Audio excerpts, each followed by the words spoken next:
everything that I do. Please guide me in every way, each night and day, wherever place I may go. Please give me wisdom to know your love is in every heart. You fill each part. You're the light of the soul, the light of the soul. You're the love of all loves, the light of all lights, nearer than the nearest, dearer than the dearest.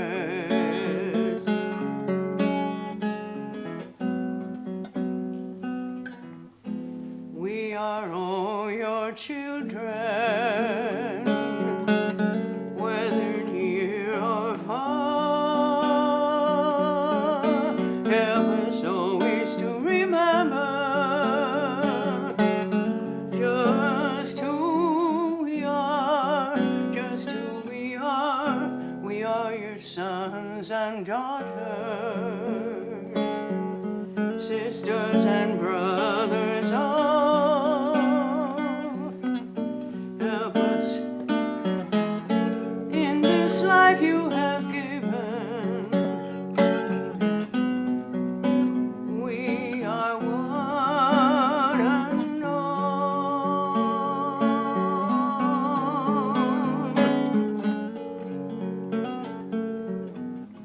Through my every thought and all the words that I say, and everything that I do, please guide me in every way, each night and day, wherever place I may go. Give me wisdom to know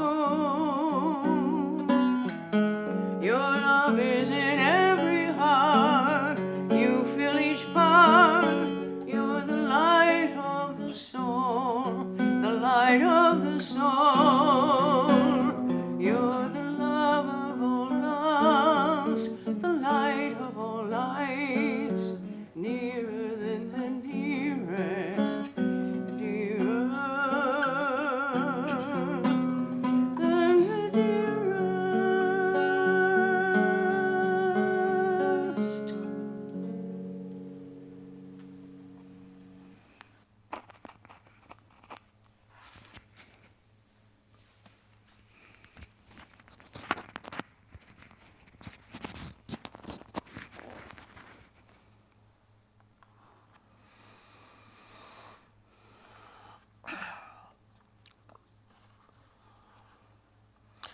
Om yang Shaivaha samupasate Shivaiti Brahmeti Vedantino Buddha Buddhaiti Pramana Patava Karteti Naikaha Arhat Nitya Atha Jaina Shasana Rataha Karmeti Mimangshakaha Soyang Vidadhatu Vanchita Phanang Trailakkanatho Harihi Om Shanti Shanti Shanti.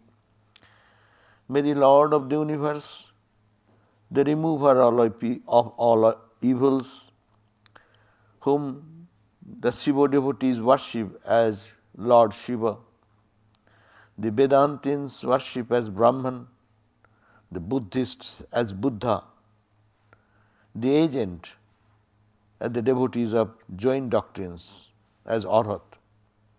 Clever logicians they are as agent, and the devotees of joint doctrines they worship as Arhat. The ritualists of Mimamsaka school as Karma, as Father in the heaven of the Christ, Christians, Allah by the Muslims, Adonai by the Jews, grant us all our cherished goals of life. Om peace, peace, peace be unto us all. So today our topic is Vivekananda and interfaith movement. Now, today, in every state of this United States, there is a group, there is awareness has come that everywhere there is a group of people who are trying to find the unity of this diversity and to find where is the harmony of it. So, the interfaith movement is very common in every place nowadays. Wherever we go, so many groups of people are uniting and trying to find that there is a harmony. Why to fight? And this movement started mainly in the modern time, in the Parliament of Religion in the Chicago in 1893. But this movement is common in Indian history from the Vedic time, Upanishadic time to the early days of history. There you find that this tendency of uniting or finding the unity behind this diversity, there is always a probe, always a movement that goes on in that direction. We find that in the Mundaka Upanishad, it is said that yatha nadya sannamanaha samudre astangachanti namarupe vihaya tatha vidwan namarupad vimukto paratparang purusham upaiti devyam. Swami Vivekananda has quoted this verse and translated like that, as the different streams having their sources in different places all mingle their water in the ocean. So, Lord, the different paths which men take through different tendencies, various though they may appear, crooked or straight, all lead to Thee. So, this is the Mundaka Upanishad, which clearly indicating that all the streams having their origin in different places, they all merge, ultimately flow, and the water goes into the ocean. Ocean is the destination. Not knowing even all the streams, if you ask each stream if they have the language, where are you going? They may not say, I do not know. But they all are heading towards the ocean, and that is the meeting point of all. Our spiritual journey in personal life is also like one stream and moving in from different paths and different directions. But we all merge into that one experience of God, what we call God, what is called Allah. So, in different names, Ramakrishna has defined it differently. How we are drinking the same water, calling in different names in different language. So, the goal of all religious ideas which has been established by great seers of truth, and even in the Vedic times there is no particular propounder of Vedic religion. They experimented to realize the truth, and that experimental path is called one religion and or a sect in the religion.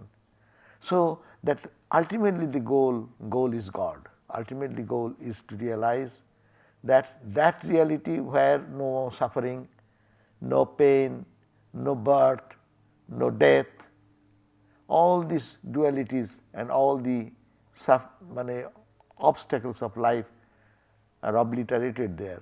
So, that is the search for all religion. We find just that in the Shiva Mahimna Statra, just I chanted the verse, that is verses, another verse is the Shiva Mahimna Statra. There it is about 6 to 8 Christian era, the early medieval period of Indian history. We find that means now from about 1500 to 2000 years old, there the Shiva Mahimna says that various are the paths laid down in the scriptures.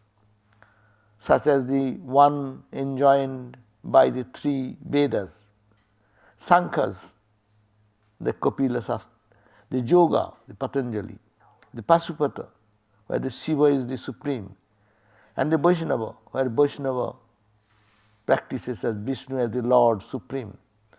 Of these, some people take one or the same, some to the another, saying this is the best, the ideal one. But devotees follow this diverse path, some straight, some winding, according to their different tastes and tendencies. But yet, O Lord, you alone are the ultimate goal of all human beings. All reach you alone, like the different rivers enter the same ocean finally. So this is here also said, Trai, Shankam, Yogam, Pashupati Matam, Vaishnavam, all the different sects of Hinduism. Trai means the Vedas, scriptures like in the Shiva Mahimna Stotra, etc. And just we chanted the other verse, which is that as the Hanuman Ashtakam, that is also in universal prayer we find it. It is about 12th century and medieval period and at least 1200 years before. And Gita we find, Gita also says, Ye jatha mang prapaddante tangs tathaiva bhajami aham mama vartma anuvartante manushya partha sarvasa. Same idea of harmony. Indian lore, Indian scriptures are always hitting towards that oneness. Ultimately we are reaching that one point which is the source of all creation. So here he says that ye yatha mang prapaddante, mang, me, the Lord, not the person Krishna, but the principle, that is the Satchidananda self, that absolute unchanging truth, that me, whoever is following that comes to me through whatever path they follow, they all reach me. Whosoever comes to me through whatsoever form, then I, Mama Bhartma, they are following my path. We think Hinduism one religion, Christianity another religion, but the Lord who appears in so many forms, he says, it is me, they are approaching me, they are coming to me only. Though they appear to be different and their practice is different. Mama varta anuvartmante, my vartma means my path, my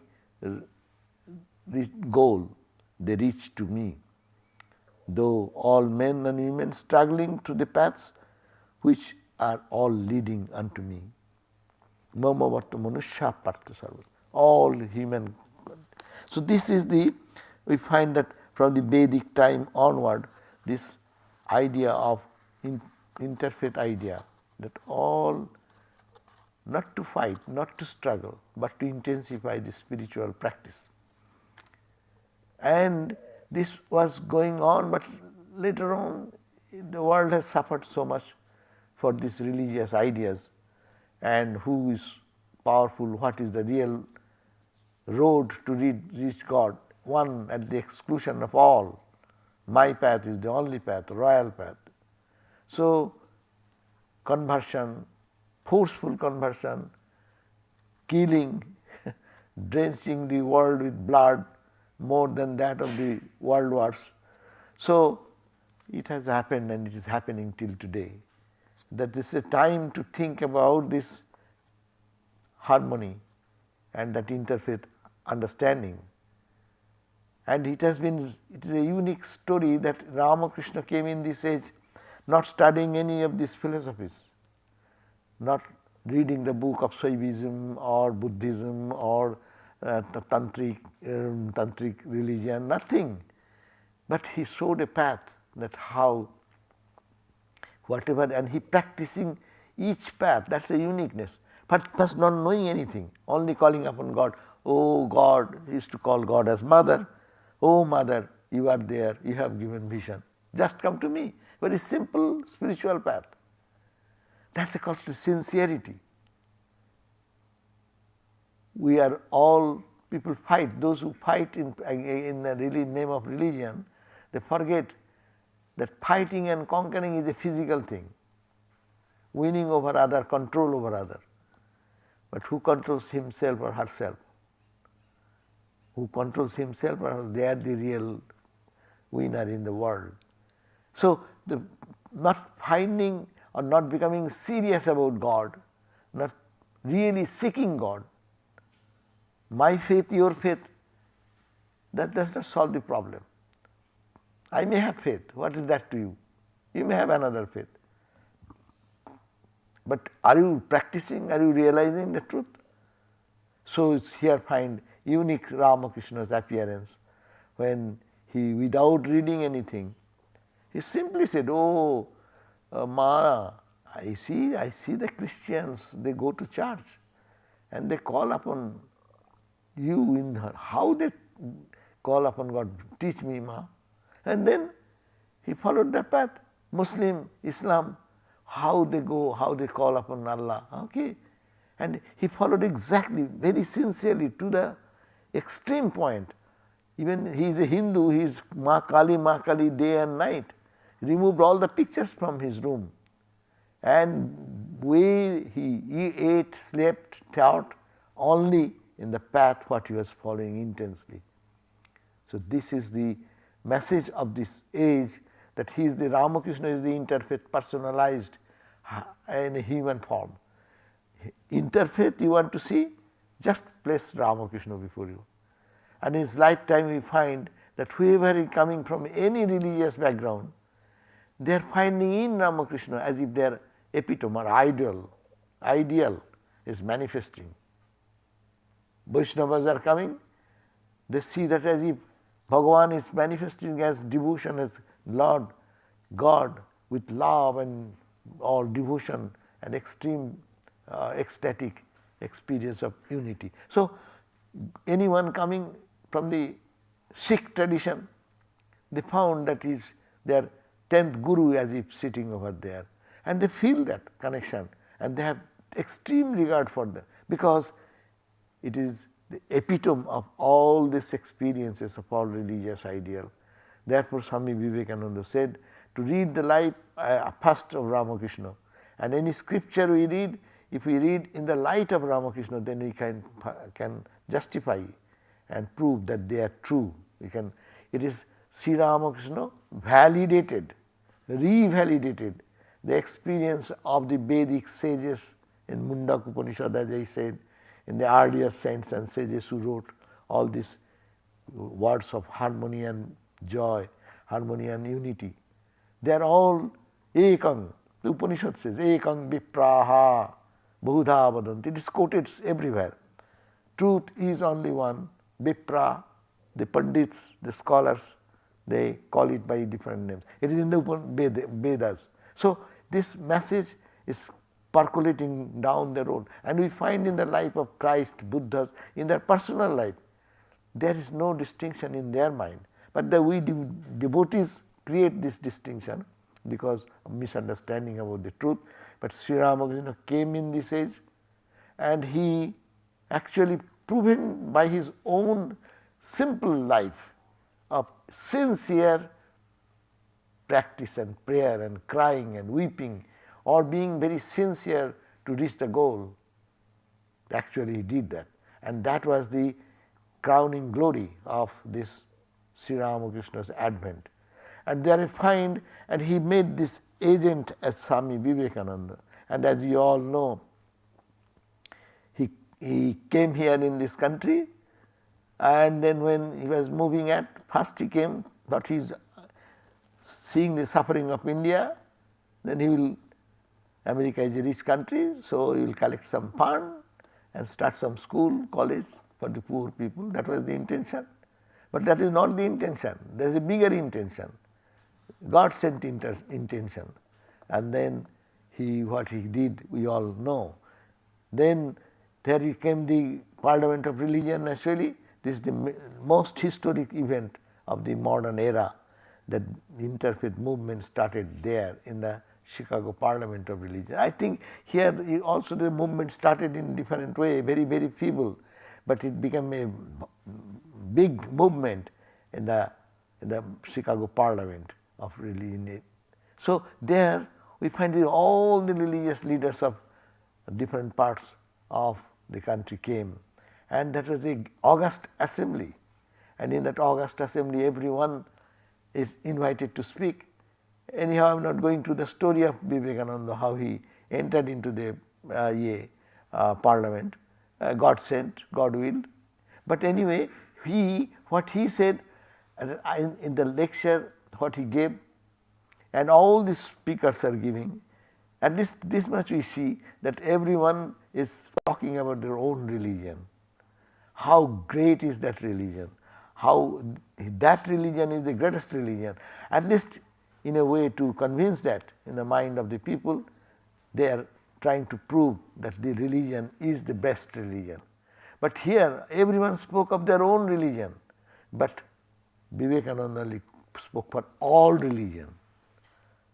He spoke about Buddhism, he spoke about Christianity, and he is the only person who we can think that brought that interfaith movement more vibrant in this country. Though the purpose of this, we all know, this Parliament was one great ideal that it should harmonize all religions, but inner feeling was that to prove that all religions will pale into nothing and Christianity will only survive, and that will get the crowning glory, and then this Parliament will prove that only Christianity is the only religion and all other religions are subsidiary, and it is not the right thing. That was the intention, background intention of some of the people. But it is Sri Ramakrishna's play, you can say, that is that harmony, that is which is the truth, that we endeavor. And when Swami Vivekananda spoke, he spoke for all religions. So we find that in this interfaith movement which started officially in 1893, and holy people, sages, philosophers used to get engaged in early days in that type of discussion. Even we find in Vedic time, they are talking about in the king's court, the king is inviting the scholars to debate about philosophies and understand how they can find a bridge between them. So this that it is a great event, and it is a necessity for the whole world to bring peace into our life for finding this unity in diversity. Here we find that Swami Vivekananda, when he spoke in the Parliament of Religion, that was wonderful. You always hear that, so I am not quoting much from there. But one talk given here in Pasadena, South Pasadena, Swami Vivekananda, when he came here on the 28th January 1900. So he spoke about harmony of religion. Our watchword, he says, I am quoting Swami Vivekananda, our watchword then will be acceptance and not exclusion, not only toleration, for so-called toleration is often blasphemy, and I don't believe in it. I believe in acceptance. Why should I tolerate? Tolerance means that I think that you are wrong, and I am just allowing you to leave. I know you are wrong, but I am tolerating. That is okay. I can. That arrogance is there, hidden in the word tolerance. I tolerate other religion means that's okay, you can stay. That Swami Vivekananda says, is it not a blasphemy to think that you are allowing others to live? Everyone is having his religious faith and doctrine and thought and ideas. You are so great that you are allowing somebody to think that way about God. So Swamiji says it is blasphemy when I accept all religions that were in the past and worship them all. Not only acceptance, it is I accept everyone, all the religious ideals. It reminds me of the story, no? when Swami Vivekananda was in his young days, how he was converted by Ramakrishna. That time in Calcutta there are various movements of religious thoughts and ideas was prevalent in that time of Vivekananda's youthful days in Calcutta, being the capital of India. And education given by British regulations and rules to create some clerks, and also that education was given that Christianity is the highest, that idea to give it. But anyhow, so one day Ramakrishna, Swami Vivekananda came from Calcutta and stand before Ramakrishna, and he started criticizing one school of thought that is arising in Calcutta with a very negative or repulsive practices in their life, and then he was blaming and cursing and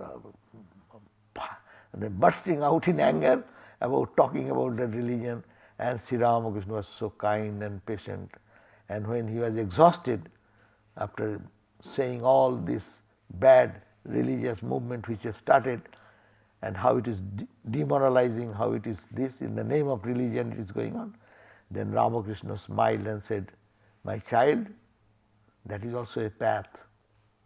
See, there are people of that mental condition. If they have to be lifted, they should be lifted from where they are. You cannot put a standard of PhD standard to anywhere, everywhere. You are all are PhD. You have to start from someone maybe in the 10th grade, someone maybe in 12th grade. You have to give education from that level. So it says, see the harmony, see the broadness. Sri Ramakrishna's broadness is harmony.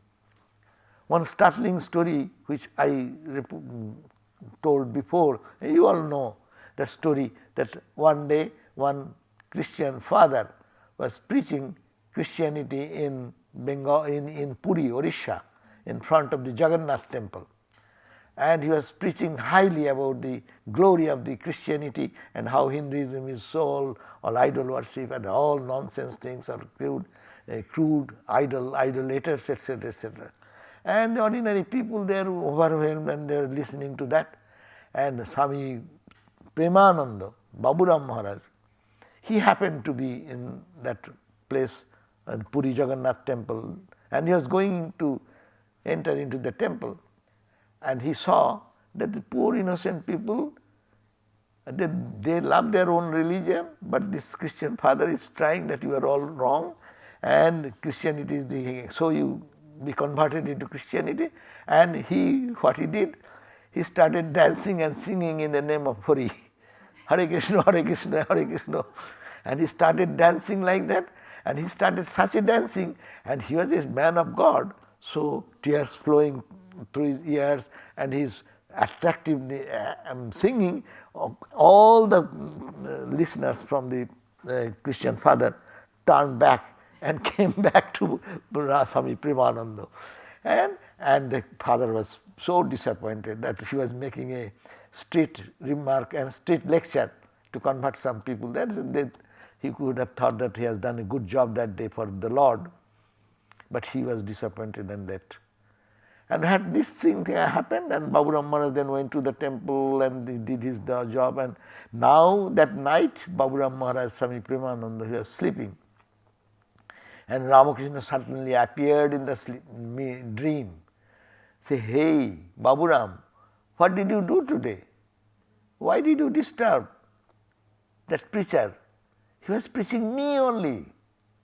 See, we have never heard of this story. Ramakrishna coming in the dream, talking in favor of conversion, which is so much bad, we think, no? But Ramakrishna's eyes, they were talking about me only. Why did you disturb them? And then next day, see the broadness, the magnanimity, the heart of Sri Ramakrishna, his universal connection with the universal. That is the philosophy of Interfaith movement. See, he said that, and then next day Baburam Maharaj went and found that priest, went to find out this, searching that which church he belongs to, and he went there, found that church, that father, and apologized, please forgive me, I have done a wrong thing. This is called interfaith. Dignity of every religion has the potential power, every path has the potential power to redeem anyone if they are sincere and devoted and follow sincerely. Ramakrishna said, how it will happen? They are wrongdoers. They are indulging into sex and all the money and all these things, and they will reach. Yes, they will reach. If they are sincere in their path, God will appear in their heart. Ramakrishna said, He will appear in the heart and teach them a right path. If you are sincere, you love God, you want to reach God, whatever path you follow, that is the path. But you need not, unless you feel a pull or call from any other ideas, that is yours. But it is not right that that path is wrong, because wrong will be diverted gradually, because that type of people cannot hold higher ideals, cannot catch higher ideals.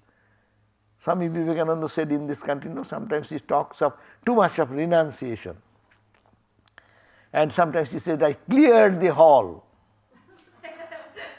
He talked so much of renunciation, one by one the listeners got up. He is talking too much of renounce this, this is the only God, is the only thing and nothing else. And so, yes, they are not fit for this message, but there are places where they will be fitted. So, the point is that interfaith should be connected with this type of thought. Not my path is not the only way. Every path is path if one is sincere. That is why he said very boldly that Swami Vivekananda says, I accept all religions that were in the past and worship with them all. I worship God with every one of them in whatever form they worship Him. I shall go to the mosque of the Mohammedan. I shall enter the Christian church and kneel before the crucifix. I shall enter the Buddhistic temple, where I shall take refuge in Buddha and in his laws.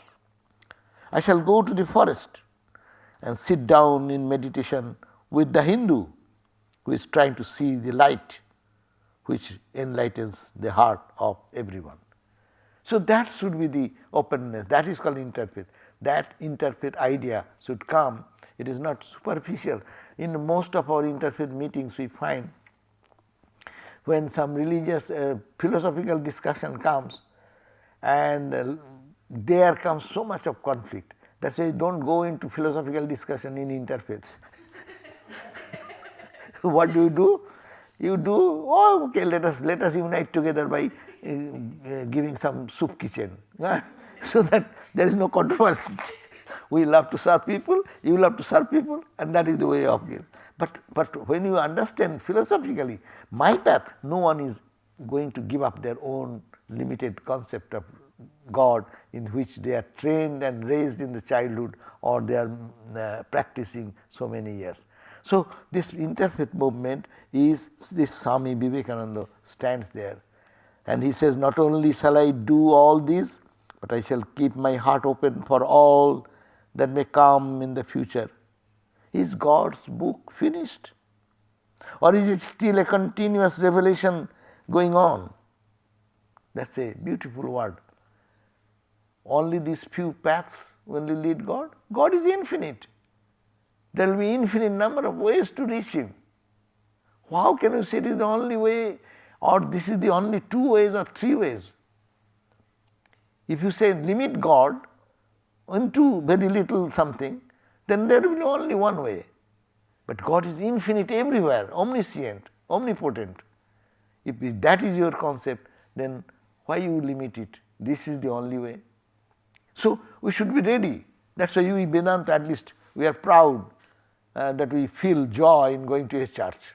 We feel going to a Buddhist temple. We go dance with the Krishna devotees.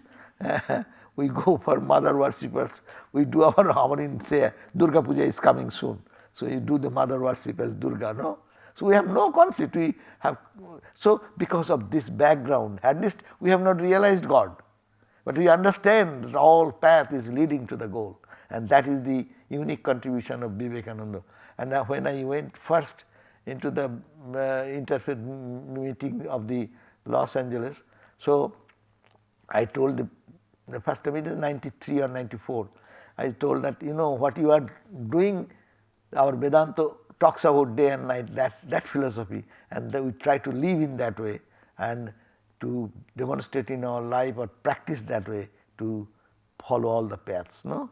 And I told one of the Muslim leader, and he was very kind and he was very open. That's very good. And we were talking to each other and then said, Acha, brother, will you, what you are saying here, will you be able to talk to your congregation? Then he really personally very good guy told me, I cannot say all these things before my congregation. But look at that, we can talk all these things in our congregation. There is no hide and seek. This is the philosophy. This is the truth. And really we are proud to belong to this type of understanding, that way you can embrace everyone in every path as all who are making a pilgrimage together towards the same destination of absolute truth. Define whatever way you like, that matters little, but ultimate truth is that transcendental reality. So she said, Swami Vivekananda continues that my heart I shall keep open for all that may come in future. Is God's book finished, or is it still a continuous revelation going on? It is a marvelous book.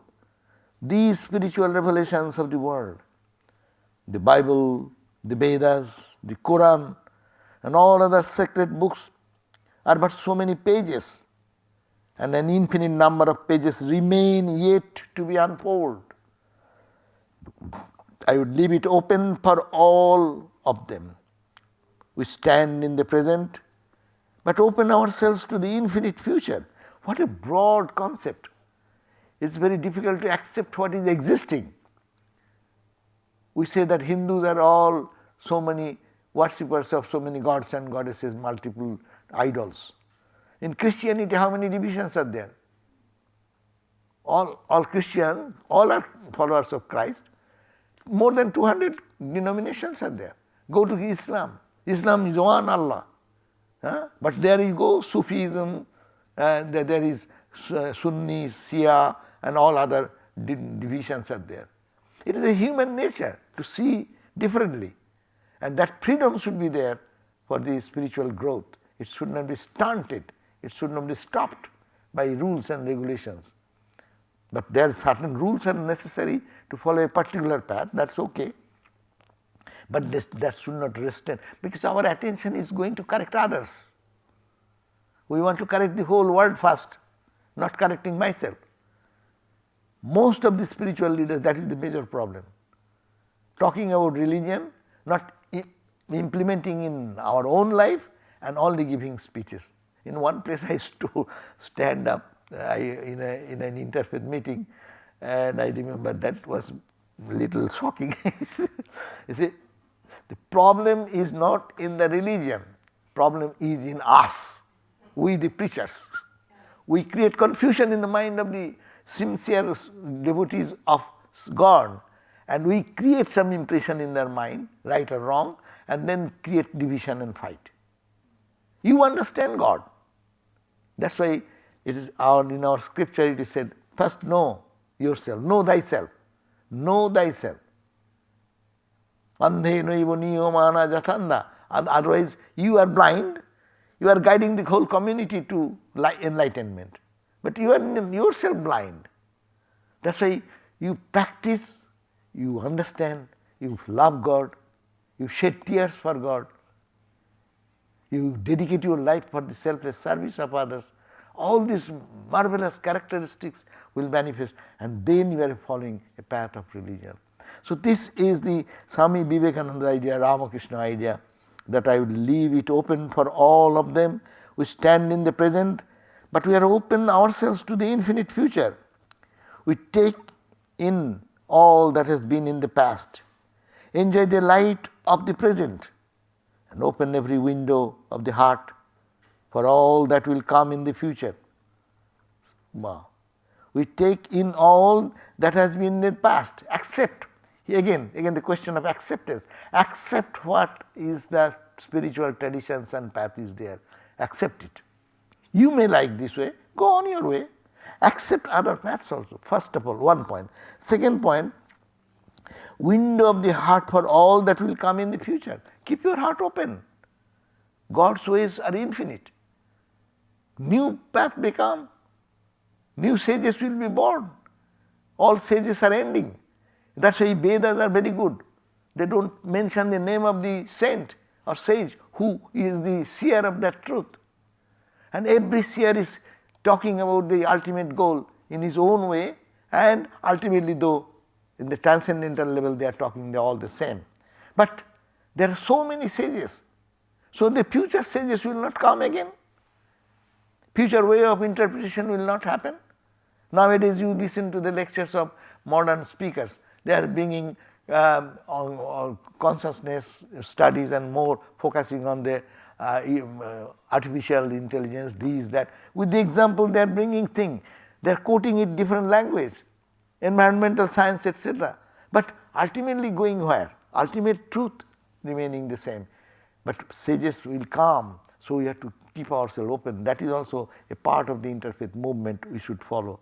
And the great ones in present, who are presently also great souls are there, accept them their path, and some people are needed to follow one path. All are not suited to all the paths. Pure Sattvika path is for few people. Rajasa and Sattva mixed, there will be some people. Tamasa and Sattva will be mixed, some people. Tamasa and Rajasa, there will be some people. All categories, permutation, combination, and in different degrees, people will be attracted to different direction, but that direction leading to God, one God. So that is the conclusion. Therefore, to salutation which the prophets of the past who lived, to all great ones is the present age living in the world wherever, and then and to all that are to come in the future. So that is a way of the realization of universal religion, what Swami Vivekananda preached here. So we find that this is the question. We must have to look at the background of Vedanta. You may not name it, but you have to give that idea, philosophical idea, that there is some unit reality behind all diversity. And as we find in ancient India, that oneness idea was so prominent. That's why you find that the sage is questioning, the student is questioning, Kasminnu bhagavo vigyate sarvamidam vigyatam iti. When you go take a scientific approach, what is that? By knowing which we will know everything. Is there anything?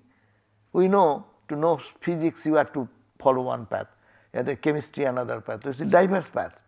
But is there any science which can give us the totality of our understanding?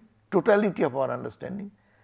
My knowing, my non-knowing, my being fool, my being intelligent, my being awake, my being in sleep, my being in the dream, my being angry, my being loving.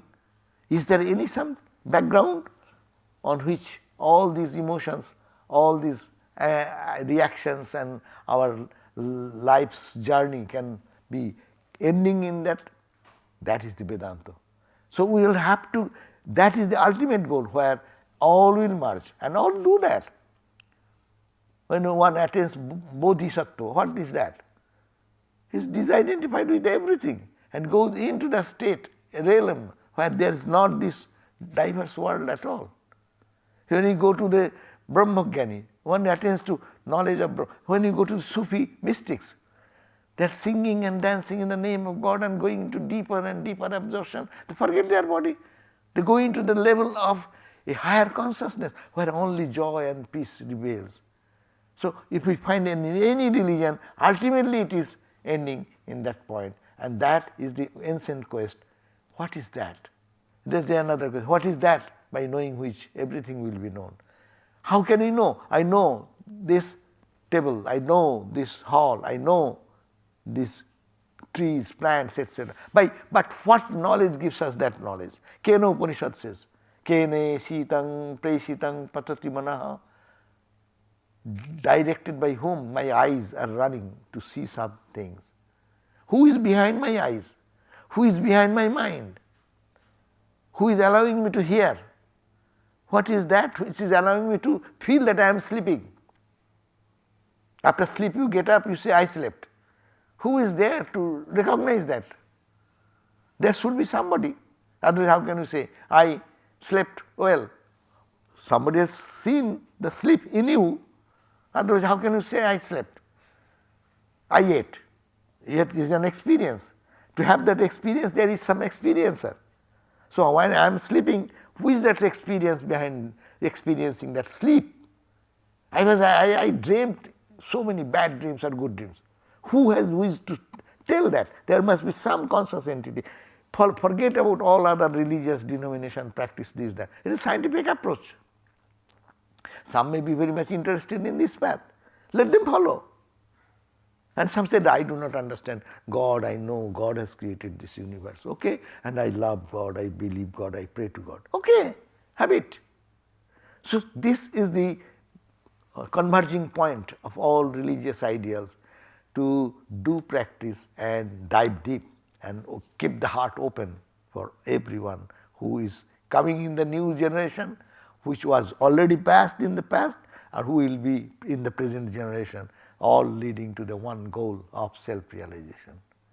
So this is the interfaith movement, is very important. I think it is for the crying need of the time, is the crying need of the time, because in the name of religion, as it has happened, Swami Vivekananda says, so let me see, what I end this final session what he has said, and then we will see. Much has been said. This is the final address in the Parliament of Religions on September 27th. Swami Vivekananda says, few very brief comment. He says, much has been said of the common ground of religious unity. I am going just now to venture my own theory. All are talking about harmony of religion, this is a good idea. But what is my idea, Vivekananda's idea? They say he has got the right point, which all religions still follow in the same way. What he said, I am not going just now to venture my own theory, but if anyone here hopes that this unity will come by the triumph of one of the religions and the destruction of the others, to him I say, brother, yours is an impossible hope. Do I wish that the Christian would become Hindu? God forbid. Do I wish that Hindu or Buddhist would become a Christian? God forbid. The seed is now put in the ground, and earth and air and water are placed around it. Does the seed become the earth or the air or the water? No. It becomes a plant. It develops after the law of its own growth. Assimilation assimilates the air, the earth and the water, and converts them into a plant substance and grows in its own way. Similar is the case with religion. The Christian is not to become a Hindu or a Buddhist, nor a Hindu or a Buddhist to become a Christian, but each must assimilate. This is the interfaith, key point of interfaith. Each must assimilate the spirit of others and preserve his individuality and grow according to his own law of growth. If the Parliament of Religion has shown anything in the world, it is this. It has proved to the world that holiness, purity, charity are not the exclusive position of any church in the world, and that every system has produced men and women of most exalted character. In the face of this evidence, if anybody dreams of the exclusive survival of his own religion and the destruction of others, I pity him from the bottom of my heart and point out to him that upon the banners of every religion will soon be written, in spite of resistance, help and not fight, assimilation and not destruction, harmony and peace, not dissension. So this is the beautiful conclusion of this, that if anyone thinks harmony means, the interfaith means all will be one, and that means my religion will survive and all will be included into it. You are sucked into your ideas. No, you keep your integrity in your own spiritual path and take the help of all others. Nurture, as you give the example, the plant does not become water, does not become the fertilizer, does not become the fence, but it takes the help of all these things and grow in its own way. So each one of us in spiritual life should grow, but taking advantage of all the religious ideal. That's why we enjoy when Christmas comes, the Sermon on the Mount, so deeply it touches our heart. I can enjoy every line of it, and not that time, all through the life. I can find so much joy when I read some Upanishadic text. I can find so much joy when I read Dhammapad.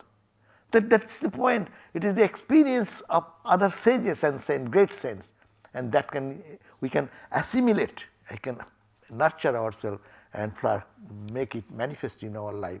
And in that community will be the best community where this type of people will be more in existence. Let Mother help us to reach this goal. Thank you all.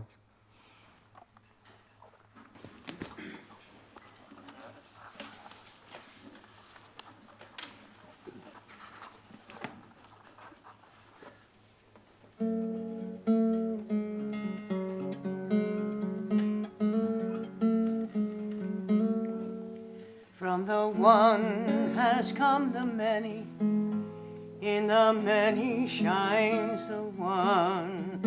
Of all the forms there are not any that have not come from the one. Smaller than the smallest, greater than the greatest, the light beyond all darkness, the love within our hearts.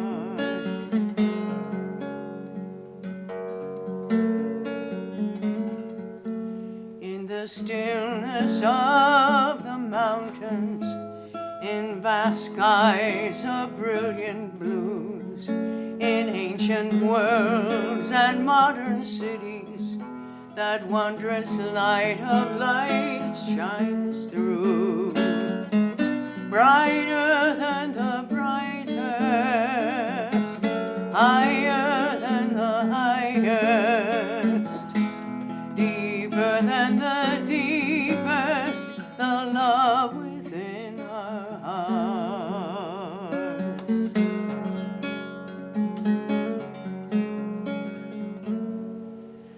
Across this world are many people, so many creatures great and small. We are all children of the Mother.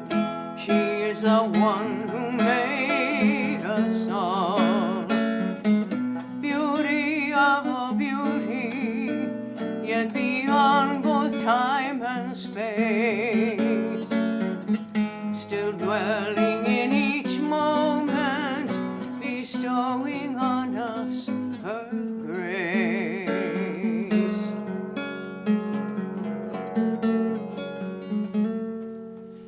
From the one has come the many, in the many shines the one.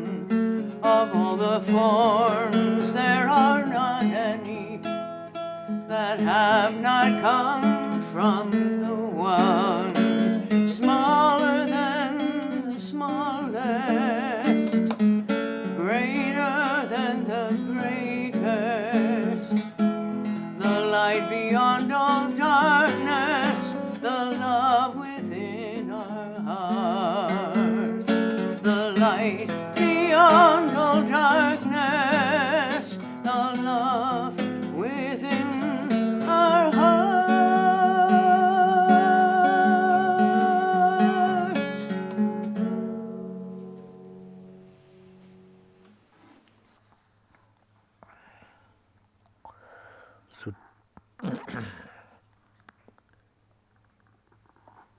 What is the next week? Next week is who? You got anything? Next Sunday? Swami Vivekananda. Okay, next week, Swami. Oh, acha, right. What is superimposition? That is the topic, and our speaker will be Swami Vivekananda. And any announcement? Durga Puja is coming on the 12th, and it will start at 11 o'clock here in this temple. Please come and join us. And other classes are there. Sandhi Puja, one thing we normally try to do, 10 days, repeat the name of Mother Durga. So those of you who can manage to do that, it is said that it is very auspicious, chanting the divine name of the Holy Mother, Mother Durga, all power. You can do every day 100, you can do 1000 every day, say 10 days, 10,000. So if we can do 100,000 all together, then it will be a big Durga Puja. And all the auspiciousness and power will come for the good of the world.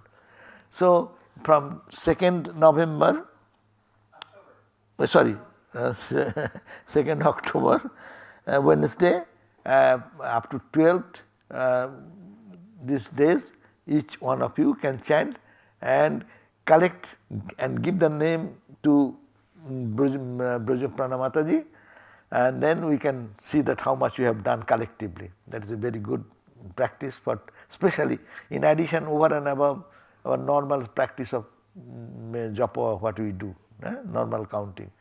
Just say Jai Sri Durga and feel the Mother Durga with the 10 hand, with the force of energy to destroy all evils, standing behind you and becoming the power in you.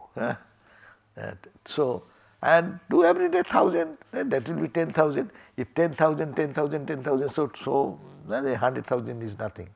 100 people will do 100,000. We are trying to do in every place this chanting of Jai Shri Durga. And special chant will be on the 11th, the 11:42 a.m. to 12:30 p.m. Why do you mean? Oh, a.m. to p.m. right?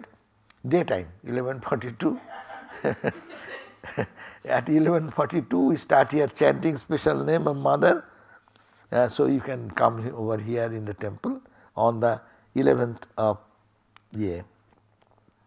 October.